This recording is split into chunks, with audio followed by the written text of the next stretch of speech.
Hi, this is G. Ortega, and you are reading Shooting Stars magazine. We came up with the name Fanboys because we're literally that. A fanboy is somebody who is a fan, obviously, of a certain thing, but usually describing like comic book fans or Star Trek, Star Wars, video game fans, nerds, if you will, even. And we really represent that demographic.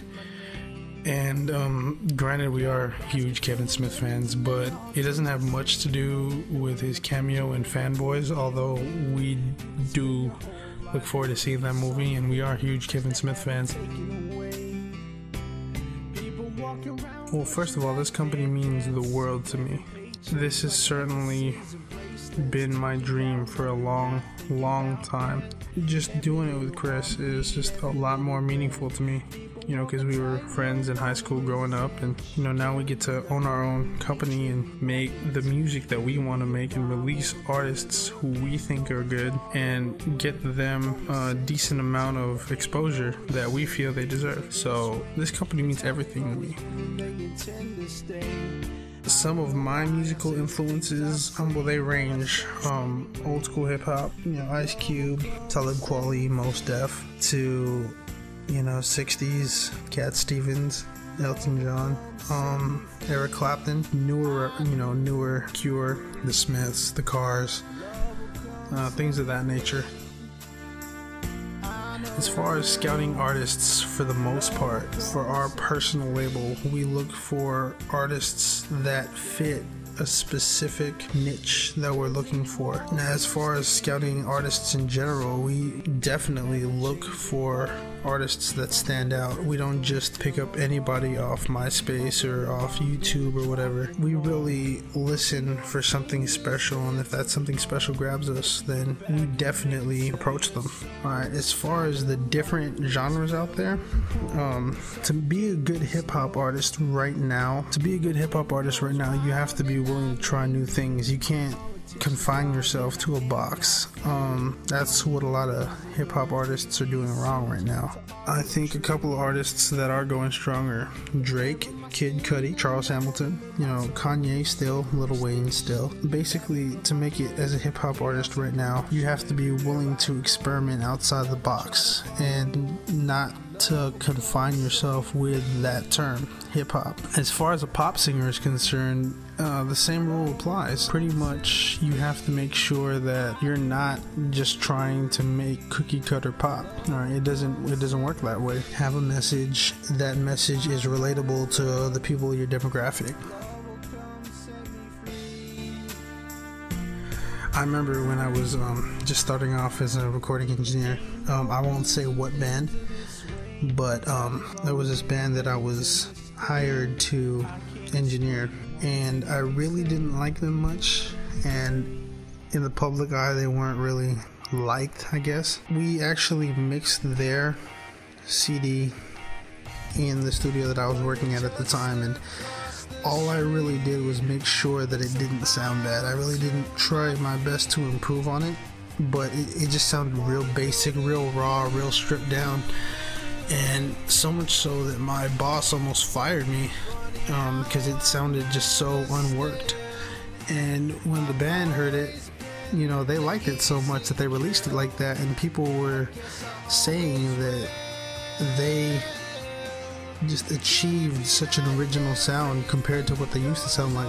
Again, I'm not going to say which band it was, but it really did wonders for them as a band, and it was funny to me, that me being lazy actually made their sound stick out as a band.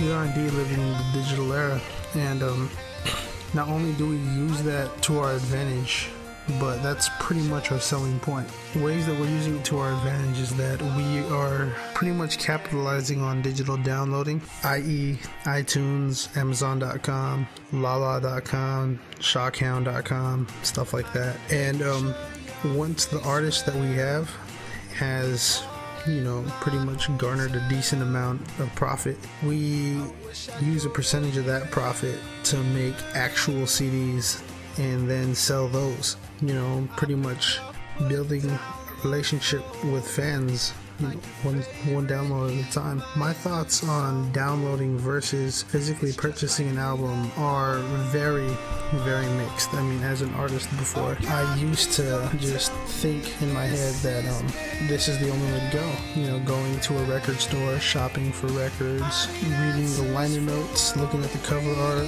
all that. I just thought that was the only way it was ever going to be.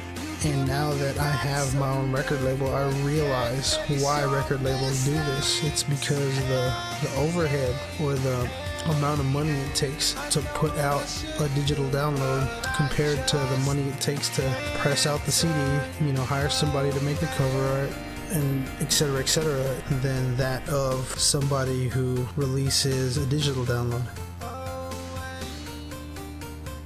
My thoughts on the current state of the music industry. I know that the music industry is in total need for a revival, and the major labels don't really play an important role as they once did compared to the indie label. Right now, thanks to social networks such as MySpace and YouTube, and songs pretty much go from the artist's hands to the ears of the fans, or to the hands of the fans rather, depending on what multimedia medium it is. It just literally goes from the artist to the fan now, and the role that the major label needs to play is decreasing more and more each day. The gap between fan and artist is decreasing, and what we do is we help facilitate the growth of this development as well as bridge that gap.